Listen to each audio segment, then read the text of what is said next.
Oi, pessoal, tudo bem? Vamos para mais uma aula de redação. Bom, pessoal, hoje nós vamos continuar no nosso livro de atividades, volume 2. Então, quem está acompanhando a aula, conforme eu sugeri algumas aulas atrás, acompanhando enquanto eu vou explicando, já fazendo a resolução dos exercícios, vamos juntos. Iniciando hoje lá na página 18, que foi onde nós paramos no exercício número 5, tá? Nós fizemos o número 5 e deixamos para iniciar agora a prática de reflexões sobre a língua na aula de hoje. Então vamos lá.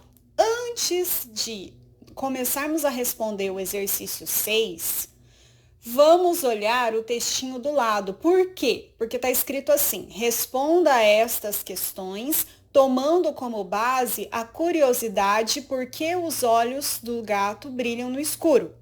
Vamos olhar lá. Por que os olhos dos gatos brilham no escuro?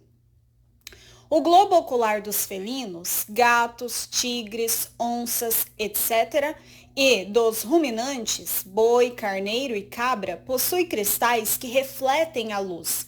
Por isso, quando esses animais estão no escuro, de frente para alguma fonte de luz, os olhos parecem estar acesos. Essa curiosidade está na revista Recreio e foi publicada em 2000. Aí, aqui do ladinho, no slide, eu coloquei para vocês, então, alguns desses animais que são citados ali na descrição, né? Para vocês visualizarem, caso ainda não tenham visto os olhos desses animais, no período da noite, que realmente eles brilham. Tanto que se você for tirar uma foto, alguma coisa, acontece isso, sai assim. Eu falo por experiência própria porque eu tenho, né, como vocês sabem, um monte de gatos. E é assim que sai mesmo os olhinhos deles. Tá. Feita a leitura, o que nós vamos fazer agora? Responder as questões. Então vamos lá. Letra A. O autor escolheu para concordar com o substantivo olhos o adjetivo aceso, acesa, acesos, acesas. Aqui vocês vão ter que observar se está no singular ou no plural e se está no feminino ou no masculino.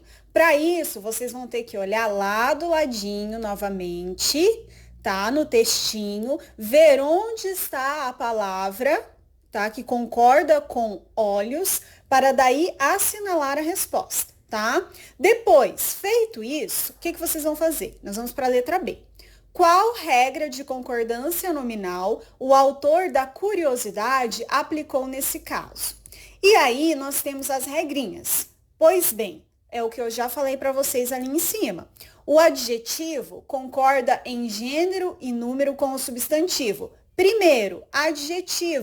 Relembrando, eu coloquei aqui, ó, para vocês a definição. Adjetivo, gente, é toda palavra que vai caracterizar o substantivo, ou seja, vai atribuir a ele uma qualidade, um defeito, um estado, uma condição. Então, por exemplo, Carolina é boa, aí eu estou atribuindo uma qualidade. André é muito preguiçoso. Nesse caso, preguiçoso é um defeito. Claro que a preguiça faz parte, em alguns momentos até pode ser tido como qualidade, mas na maioria das vezes acaba sendo um defeito, porque nós deixamos de fazer alguma coisa, deixando a preguiça nos vencer, né? Rebeca é feliz. Esse feliz é um estado que ela se encontra, ela está feliz. A família é rica, é uma condição em que essa família se encontra. Então, são essas as definições para o adjetivo. Daí fala nessa primeira opção aí que o adjetivo, então essa qualidade, ou esse defeito, ou esse estado, ou essa condição, concorda em gênero, então masculino ou feminino, e número, singular ou plural com o substantivo. Qual que é o substantivo, gente? É o que a gente já viu ali que está na questão A, olhos. Então, é isso que vocês vão ter que observar depois de já ter assinalado. E só para recapitular, né, gente? Coloquei aqui também, ó, substantivo é tudo aquilo que dá nome a pessoas, objetos, fenômenos, lugares, tá? Só para relembrar mesmo. Aí depois nós temos a segunda opção, que diz o seguinte: o artigo concorda em gênero e número com o substantivo. Lembrando, gente, que o artigo é aquela palavrinha que geralmente vem o quê? Antes do substantivo. E pode ser tanto definido quanto indefinido. Então, os artigos definidos, gente, só relembrando, o, a, os, as. E os indefinidos? Uma, uns, umas. Então, vocês vão ter que olhar lá na frase, tá? Para ver se realmente vai ser essa alternativa. A próxima diz o seguinte: o pronome adjetivo concorda em gênero e número com o substantivo. O pronome adjetivo, gente, é aquele que modifica o substantivo que acompanha.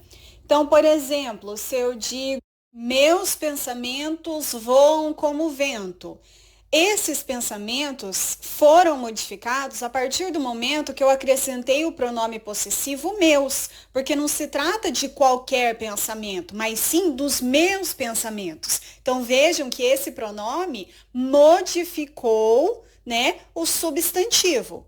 Então é isso que vocês vão ter que observar, que regrinha que vocês utilizaram para assinalar ali a alternativa correta na letra A.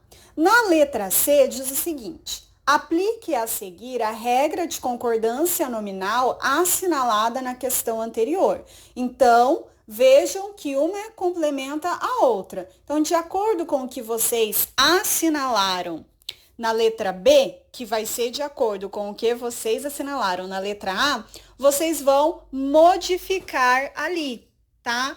Então, o que vocês vão ter que colocar, gente? Olho vai ser aceso, acesa, acesos ou acesas. Luzes será aceso, acesa, acesos ou acesas. Lâmpada será aceso, acesa, acesos ou acesas. E postes a mesma coisa, gente. Ou vai ser aceso, acesa, acesos ou acesas. Tudo bem? Para responder às 7, primeiro vocês vão olhar ali do ladinho, que está escrito: sabe o que é metáfora? É uma figura de linguagem em que se emprega em sentido diferente do próprio por analogia ou semelhança. Então, é feita uma comparação. Ali, eu coloquei um exemplo para vocês. Aliás, 2 exemplos. Magali é fera em filosofia. Esse fera não está no sentido que a gente conhece, por exemplo, um animal que é uma fera, que é feroz, né, que vem de feroz. No caso aqui, é o mesmo que esperteza. Então, ela é muito esperta, ela manda muito bem em filosofia. Depois, seus olhos são 2 jabuticabas. Por que jabuticabas? Quer dizer que esses olhos são como? Bem pretos e bem redondos, que é o mesmo que uma jabuticaba é. Então, ao invés de eu falar que seus olhos são pretos e redondos, eu coloco de uma outra forma por meio da metáfora, comparando-os às jabuticabas, que eu já sei qual é o formato. Então, feito isso, nós vamos lá para o exercício 7, que diz o seguinte: verifique seus conhecimentos sobre frases feitas e ditos populares. Lembra que a gente viu até lá o dito popular numa das historinhas em quadrinhos, lá do Gato e o Rato, que tinha lá a caixa de ditados, né? Que ele abria e daí era sobre a curiosidade. Numerando a segunda coluna de acordo com a primeira. Então, o que vocês vão observar? Vendo lá as frases, o que elas significam. Então, quando eu digo eles brigam feito cão e gato, eu quero dizer que é ser enganado, que é iludir-se, que é estar em situação confusa, que é não distinguir com clareza, que é desentender-se com violência ou que é demonstrar fraqueza. O mesmo processo vocês farão até a número 5, tá? Depois lá, que ditados ou frases feitas resumem o enredo de HQ de Gomes e a tira de Laerte. Para responder essa, vocês vão ter que ir lá na página 11, que é onde está a tirinha do Laerte, e depois nas páginas 14, 15 e 16, que é onde está a historinha do Daniel Gomes, tá? para daí vocês responderem qual desses que vocês assinalaram aqui no número 7 resume, né, o enredo dessas duas historinhas. Aí, na página 19, no exercício 8, pede o seguinte: depois de reler a tirinha, qual tirinha? Essa que eu coloquei já aqui para vocês, do ladinho, mas aí no material de vocês está lá na página 17, tá? Então, ó, depois de reler a tirinha, como você imagina o diálogo entre a Anabel e seu gatinho? Então, gente, ó, lembra que ele estava lá se penteando, né? Todo bonitão, igual o gato faz mesmo, com uma característica já diferente, se vocês pensarem bem, porque ele estava andando só com duas patas, quando costuma andar com as quatro patas, né? E de repente ele dá de cara com um cachorro. Só que vejam bem, todos os quadrinhos saem como se fosse a fala desse gato, que no último está todo despenteado, né? E que nem tem essa linha também demarcatória ali. E a Anabel está assim meio assustada, ou seria tentando entender o que está acontecendo. Então veja, vocês já responderam as questões sobre essa tirinha. É comum a forma que esse gato foi retratado? Tem características sim que são dele, mas ele se penteia com o pêntil ou com a língua? Ele anda, como eu disse, nas duas patas ou com quatro patas? E o gato está falando e ela está entendendo? É tudo isso que vocês vão ter que levar em consideração. Para quê? Para vocês escreverem um diálogo intrometido nos balões, tá? Então, assim, feito esse diálogo, vocês acham que as palavras são mesmo imprescindíveis em criações como essa de Lancaster? Ou vocês conseguem entender mesmo sem ter as palavras ali, tá? Aí do ladinho, coloca assim, o diálogo ali no dica, tá?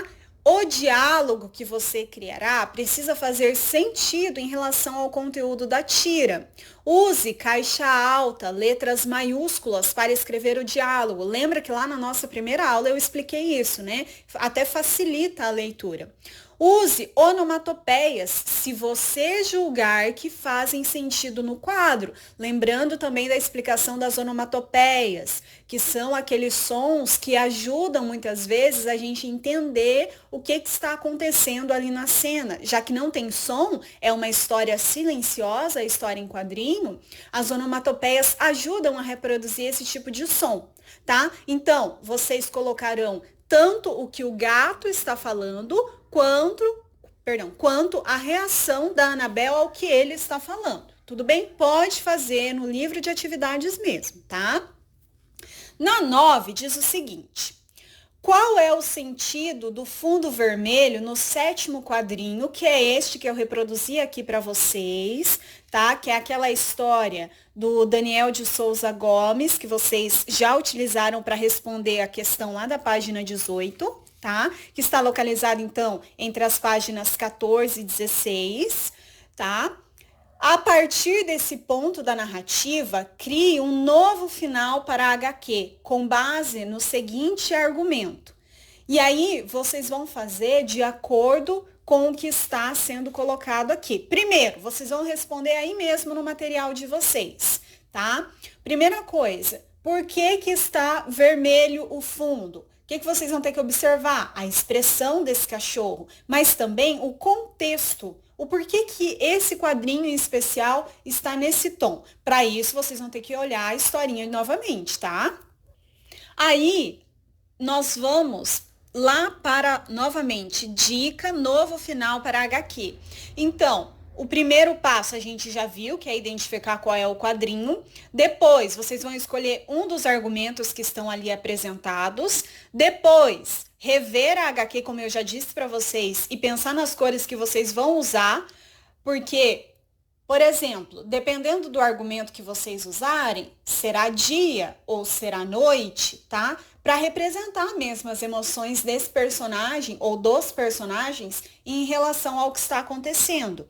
Tá pedindo para vocês fazerem as anotações sobre o enredo. Então, como que vai ser o desenrolar da história de vocês? Porque vai ser um final diferente. Vocês lembram que lá no final, o gato que se dá bem, né, tá todo tranquilão lá, enquanto o cachorro é aprisionado, né, pela carrocinha.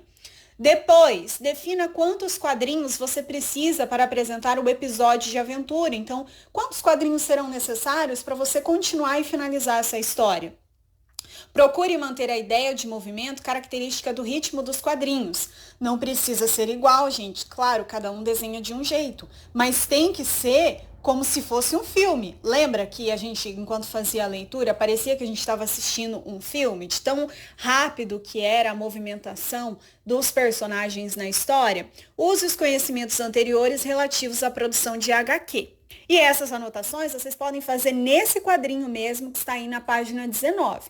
Aí depois, a história mesmo, ou vocês fazem no caderno de redação de vocês, ou na parte final do livro de atividades de vocês, que vai estar escrito lá, produção de texto 3, que aí vocês podem fazer lá, tudo bem? Suponhamos que vocês tenham escolhido o primeiro argumento, lá da página 19, que é rede furada.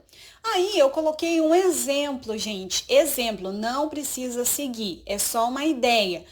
Poderia ser composto por esses quadrinhos, né? Por essa estética. O que vocês poderiam colocar nesse rede furada? Na hora lá que a carrocinha, a pessoa que pegou, né? O cachorro e colocou ele na rede, essa rede estava furada, ou o cachorro conseguia furar essa rede, e aí ele corria e conseguia se salvar, ou acontecia alguma outra coisa, ele poderia ser atropelado, não sei, vocês que vão criar. É só uma ideia, tá? Então, o primeiro argumento que vocês podem utilizar, lembrando que vocês vão ter que escolher um desses, tá? Que eu vou passar para vocês, que é o que está no livro de atividades de vocês. Pode ser esse do rede furada. O próximo argumento que aparece é o cachorro fugitivo.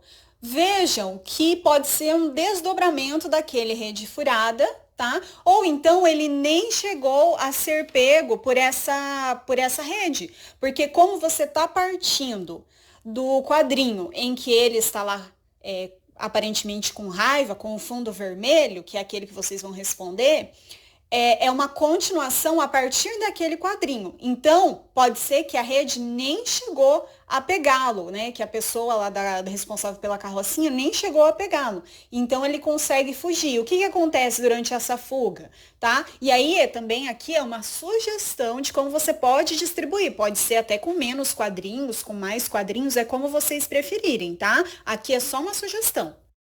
Na sequência, aparece abertura repentina da porta da carrocinha. E aí, vocês podem, levando em consideração sempre que é a partir daquele quadrinho lá do cão, né, que tá vermelho atrás dele, o cenário. O que pode acontecer? Abriu a porta da carrocinha e saiu então esses homens ou mulheres, enfim, esses profissionais que são responsáveis pela carrocinha, por coletar, né, os animais que estão na rua, saiu perseguindo esse cachorro e foi uma perseguição digna de filme, assim. Pode colocar isso. Ou então abriu e o que aconteceu? Todos os cachorros, na realidade, conseguiram fugir, tá? Ou então abriu e não tinha nada lá. Não sei, vai partir da criatividade de vocês em relação à história, para dar essa continuidade. Esse próximo argumento é como se fosse um desdobramento desse outro que eu acabei de explicar para vocês, né? Porque, ó, cachorros e gatos em fuga. Então, abriu a porta da carrocinha e aí fugiram todos os que estavam, já todos os animais que estavam presos ali. Ou então, não, desceu então esses responsáveis da carrocinha, né, pela carrocinha, e começaram a perseguir tanto cachorro quanto gato. Vocês é que vão usar a criatividade de vocês para pensar o que aconteceria nessa fuga. Se, claro, vocês optarem por essa opção de argumento para continuar a história. Vejam que acaba sendo mesmo um desdobramento, né? Porque, ó, perseguição aos animais em fuga. Então, é o que eu já disse nos outros, se vocês optarem. Veja que dá até para criar uma narrativa com mais de um argumento. Então, vocês juntam os argumentos e conseguem já formular os quadrinhos. Então, perseguição, como que seria essa perseguição a esses animais? Né? Seria pela cidade? Onde que eles chegariam? Sairiam da cidade? Iriam para um outro lugar? Iriam para uma floresta, por exemplo? Vale aí usar bastante a criatividade de vocês.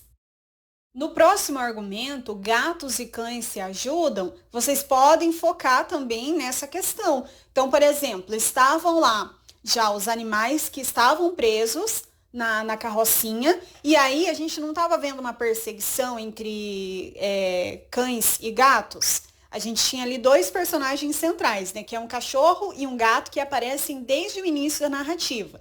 E se eles resolvem se juntar e resgatar esses cães e gatos que estão presos, né, ali na carrocinha? Pode ser um desdobramento para a narrativa de vocês. O último argumento que aparece é um final feliz, porque na realidade, na história em quadrinhos que a gente vê original, o final é triste para o cachorro, né? Porque ele fica aprisionado. Só é feliz para o gato que está lá de boa, né? Tomando o seu banhinho, relaxando depois que ele estava sendo perseguido e a perseguição acabou graças à carrocinha. Mas e se fosse um final feliz para ambos, tanto para o cachorro quanto para o gato? Tá? Lembrando que é aquilo que eu comentei com vocês já nas outras aulas. O que acontece? A gente tem essa rivalidade entre cães e gatos, porém, existem muitos cães e gatos que se dão bem, que têm uma relação de cumplicidade. Então, mesmo que na origem, e a gente sabe que é verdadeiro, né, tenha esse problema, porque na realidade, seguindo a linha aí, um é presa, né, do outro, mas existem sim cães e gatos que se dão muito bem. E não poderia ser o caso aqui, depois que eles se juntaram, conseguiram resgatar os outros animais, saíram em fuga, todos conseguiram ficar livres. Vocês é que vão colocar, tá? Aí eu coloquei assim exemplos bem simples que vocês podem utilizar para fazer essa questão da representação das cores, da passagem do tempo. A gente viu lá na primeira história em quadrinho do Ive Botafogo que a passagem do tempo, como vocês responderam, era pelo cenário que ia modificando. Então, tinha uma plantação, uma determinada plantação no primeiro quadrinho, no segundo a gente via que modificava pelas nuvens no céu, tá? Vocês podem fazer esse mesmo processo. Aqui eu coloquei nesse slide, então, um exemplo de duas historinhas, na realidade dois exemplos, né? Que temos o sol e o céu num tom mais azul claro durante o dia e depois estrelas e a lua em um azul mais escuro durante a noite. Pronto, já é a passagem do tempo, tá? E aí vocês vão escolher de acordo lá com o argumento se vai ser dia ou se vai ser noite ou vai ter um pouco dos dois, né? Porque vai que eles fugiram a noite toda e o final é durante o dia. A mesma coisa ali na história em quadrinho da Turma da Mônica, né? Que nós temos também essa questão do dia e depois da noite. Vocês podem também fazer colorido, porque se vocês observarem, geralmente, na maioria das histórias do Maurício de Souza, da Turma da Mônica, geralmente o que ele faz? Cada quadrinho o céu é de uma cor. Então, se vocês observarem, o primeiro vai ser azul, não necessariamente nessa sequência, tá? Mas nesse caso aqui, o primeiro vai ser azul, depois ou vai ser rosa ou vai ser amarelo, depois volta para o azul, depois tem o branco. Então, é uma opção, dá um colorido a mais também, né, para a história. Mas, claro, gente, respeitando o enredo da história. Porque senão, se a gente não respeita o enredo, fica sem sentido o uso das cores, né? Então, procurar levar em consideração isso também na hora de produzir a historinha de vocês, a continuação, né, da historinha. E pode também fazer o mesmo procedimento que o Daniel de Souza Gomes fez na historinha dele, que é a partir da onde vocês vão continuar, que é o quê? Fazer um quadrinho com uma cor diferente, só um quadrinho com uma cor diferente, não que no caso dele seja um só, né? Tem mais de um que tem uma cor diferente. Mas nesse caso aqui da Mafalda, todos são num tom claro, mas chega ali no terceiro, que é quando o personagem está com raiva, fica num tom laranja, né, alaranjado, que permite passar essa ideia não só pela expressão, como pela fala, mas também pelas cores. Então vocês podem também fazer uso desse recurso, dependendo, né, do encaminhamento da história que vocês derem. Bom, gente, a nossa aula hoje fica por aqui. Vocês têm, então, essas atividades para serem feitas. Qualquer dúvida é só entrar em contato comigo e nos vemos na próxima semana. Até lá, pessoal. Tchau!